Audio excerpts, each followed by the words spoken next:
What's up, guys? Today we are looking at the arcade 1-ups, and not just one, not just two, but every single arcade 1-up console that is out right now. And they have some more on the way? There's two on the way. There is a Final Fight arcade machine and a Space Invaders arcade machine. Do you know if those ones are also going to have other games Yeah, on they it? are. All of these games, also have other games on it. For example, we got a Rampage one back here, and it's got Rampage, Gauntlet, Joust, and Defender.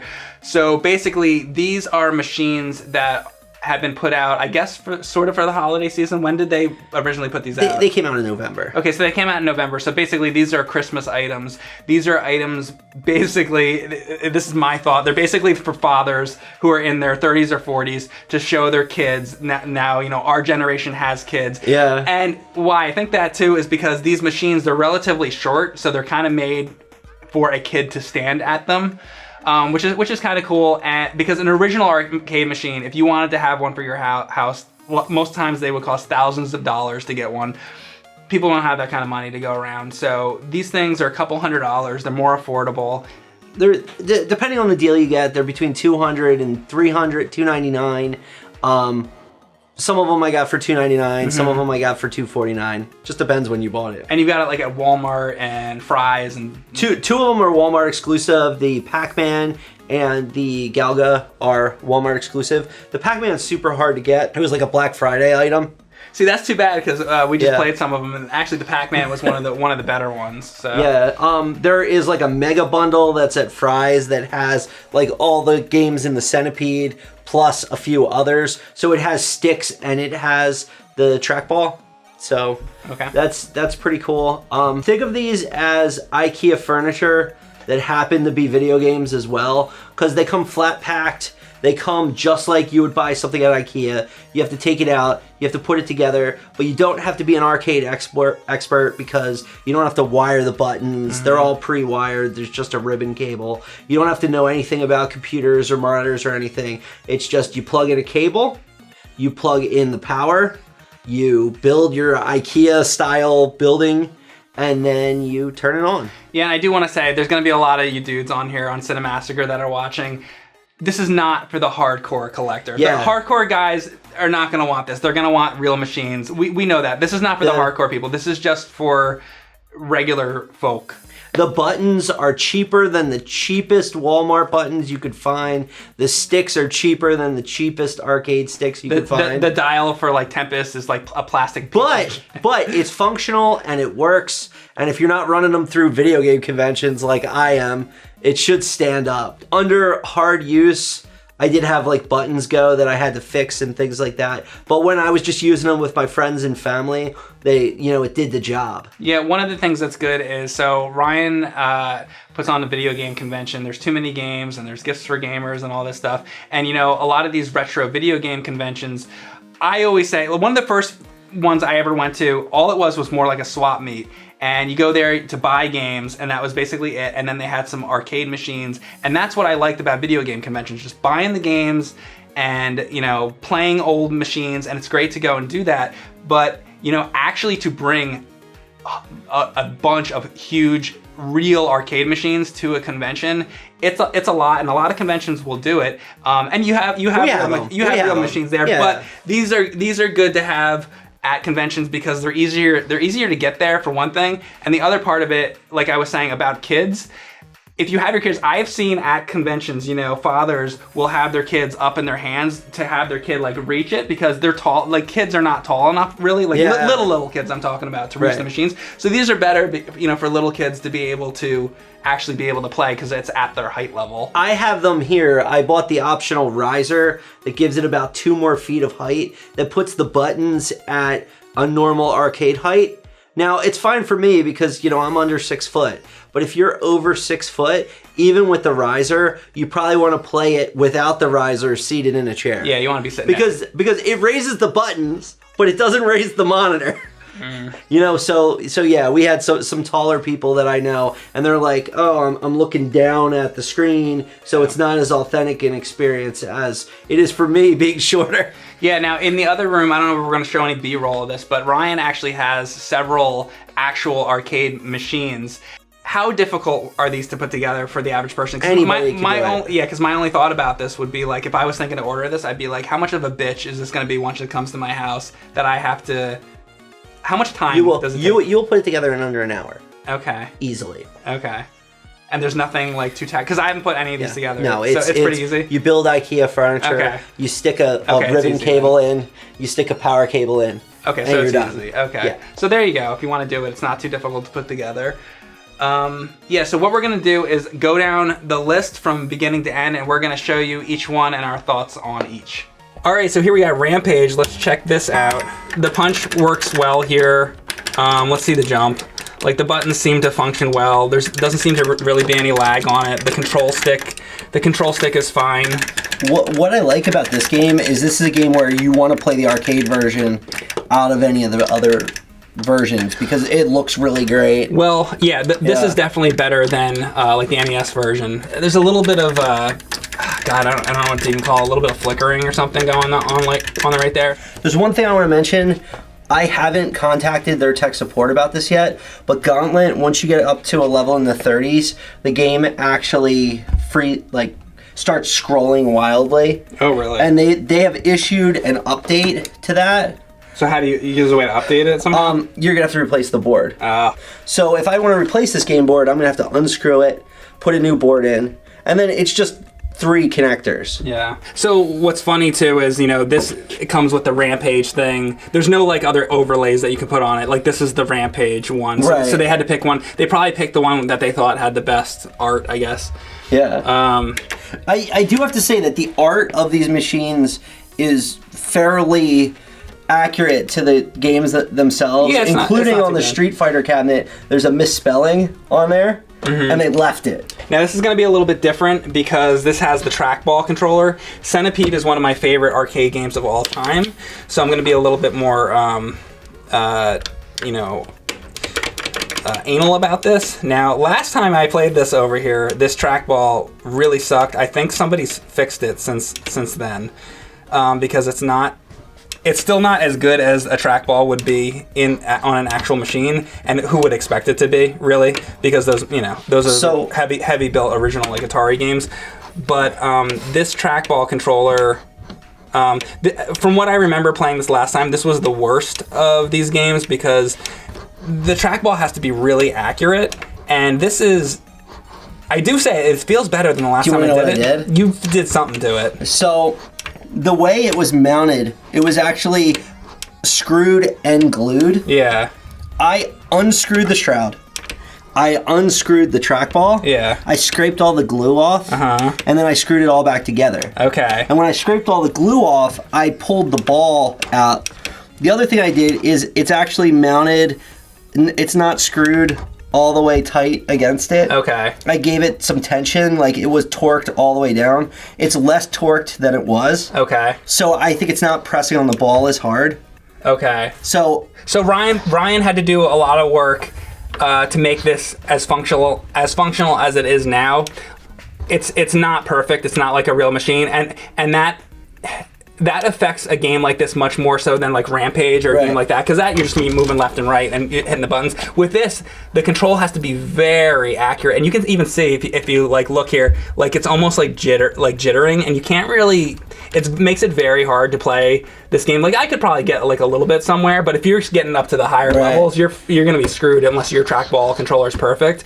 So I think out of all the machines, this is also gonna have, it's got Millipede, which is basically the same thing. Crystal Castles, Missile Command. These are all trackball games, and I love trackball games. Another one I love is Marble Madness. Might have been another good one to put on there, but it probably wasn't, the license or something. This one is probably the weakest. Yeah. So we recommend against that one, unless they fixed it. Maybe they could. They need to fix that. Moving on to the Pac-Man, one of the other things I wanted to say is they actually gated this stick to be a 4-way stick instead of an 8-way stick, and I thought that was a nice touch. Versus like the Street Fighter is 8-way, or even this one is 8-way. It's not gated.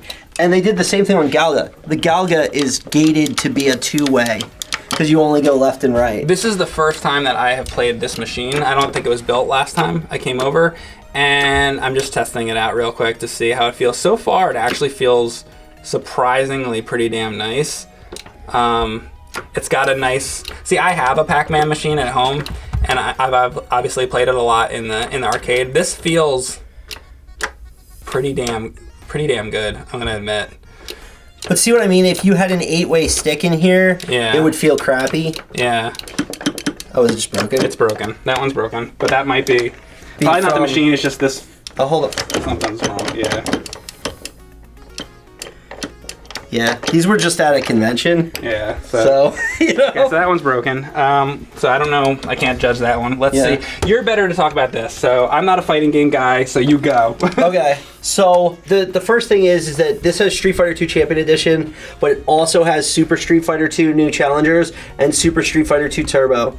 The biggest complaint I had about this machine, I feel like the screen's great. I feel like the controls are adequate. My biggest complaint is Super Street Fighter 2 Turbo is a CPS 2 game, and the other two are not. The biggest thing that means is that this game had stereo audio, and the other two games only had mono audio. Because this cabinet has only one speaker, they just mix down the stereo sounds to be one channel, and it does not sound right. So if you're playing Super Street Fighter 2 Turbo, it sounds a little weird. As far as playing Champion Edition or Super Street Fighter, it feels pretty good. I like it a lot. I love that this art seems to be one of the most loyal to how the machine actually looked for this. So this one has all of the buttons and they're in a great placement. Street Fighter 2 is one of the most iconic games.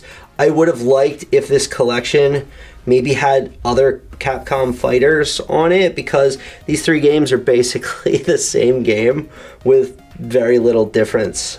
All right, I guess last year we have Asteroids. Now let me test this out. I haven't played this since the last time, so let me test this out. We actually just fixed this machine here. I used to play this in the arcade. This is just Asteroids. This is like the most basic game, to ever exist.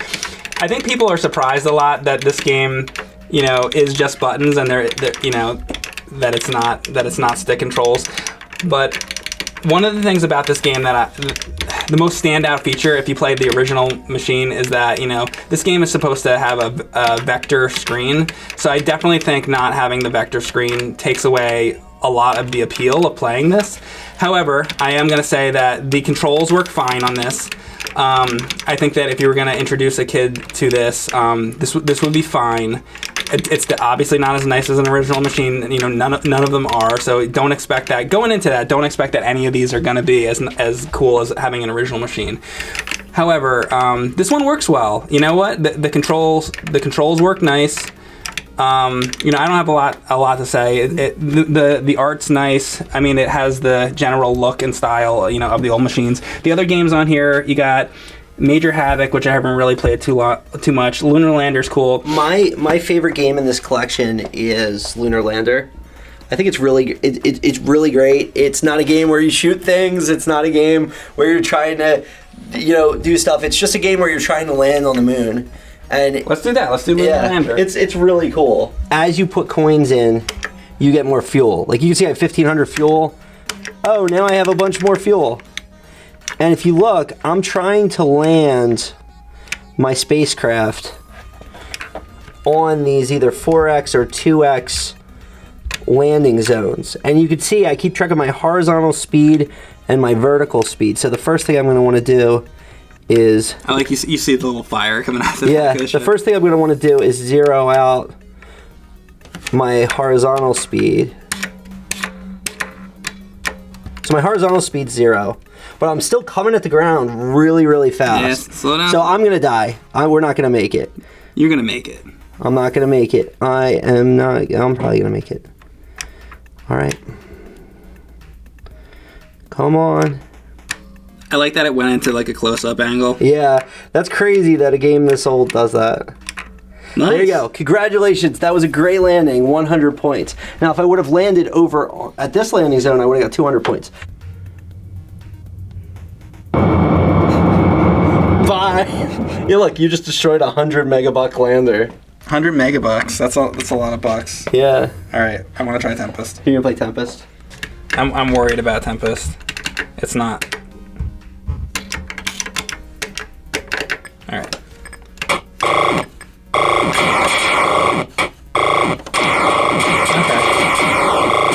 It's not terrible. Yeah, but on a regular one, isn't that spinner like metal and really nice? It's like really nice. So yeah, let's turn that down a bit so I can actually talk. Yeah, so I played a lot of Tempest, like a lot of console versions. Like a really good version is the one on like Atari Jaguar. It's one of the best Jaguar games. I have played the game quite a bit in the arcade, like Ryan was just saying. The knob on that is like super nice. So yeah, no, it's not as nice as that. But as you can see, I'm able to play the game. Like it's working, it's functioning. It does feel pretty cheap, like the plastic knob. But I mean, even though it feels real cheap, it works. Like I'm able to play, and that's really the only thing that's important. So I'm actually surprised. Like this actually might be. I mean, I know you love this, but I think that this machine actually might be the best as far as the games go. Yeah. Centipede, I'm just gonna go down the list here. I don't know because I'm not a fighting game guy. Ryan thinks this machine's great. I actually think this machine, if you were gonna get one, I might go for this one. Galaga, I couldn't tell because it was broken. Pac-Man actually worked really well too. Centipede, don't get Centipede, and Rampage was okay. Yeah. So that yeah. I came into this game with low expectations for Asteroids, and quite honestly, between Asteroids and Lunar Lander, I'm not really a Tempest guy, but between Asteroids and Lunar Lander, I feel like this is one of the more solid ones. If I had to pick two, I would pick the Street Fighter and the Asteroids. I'm very excited about the Space Invaders and the Final Fight that they've talked about for next year, so I'll probably be interested in those too. And I do want to say about Tempest, I am a Tempest guy. Yeah. So if you're a fan of Tempest, like if you're like a hardcore fan of it, you're not gonna want this. No. But like if you were gonna show this to a kid, if you were like on a more limited budget, I think it's okay and it functions well enough that you're able to play it. So I got a Street Fighter and I modified it to have one of those 1401 Pandora's Key JAMA harnesses, JAMA consoles inside it. And it was actually pretty easy to do. So what I did was I went on Amazon and I found it was only 15 bucks. I found a monitor controller that was compatible with the monitor that is in the console. And I wired that up, which was easy because the same plugs that you use to plug it into the Arcade 1-Up board, you could plug it into the monitor board. Mm-hmm. So at that point I had HDMI, I had VGA, I had audio, I had all the things I needed. And I got lucky because the power that the monitor board took was the same power cord that the Arcade 1-Up itself took. Mm-hmm. But then I needed to wire up the buttons and to actually hook the console in. Video game arcade machines mostly use a standard called JAMA, which is like the Japanese amusement something. Anyway. And you have that in the candy cabs too, right? I do. Yeah. It's in my candy cabs that I have. Even DDR machines use a version of it. The Simpsons machine I have uses a JAMA harness, but it also uses the additional harnesses for the extra players. Mm-hmm. Because basically what the harness is it has pins on it that electrically represent all the different buttons on the console, from the coin drawer to the first button to all the buttons on the joystick.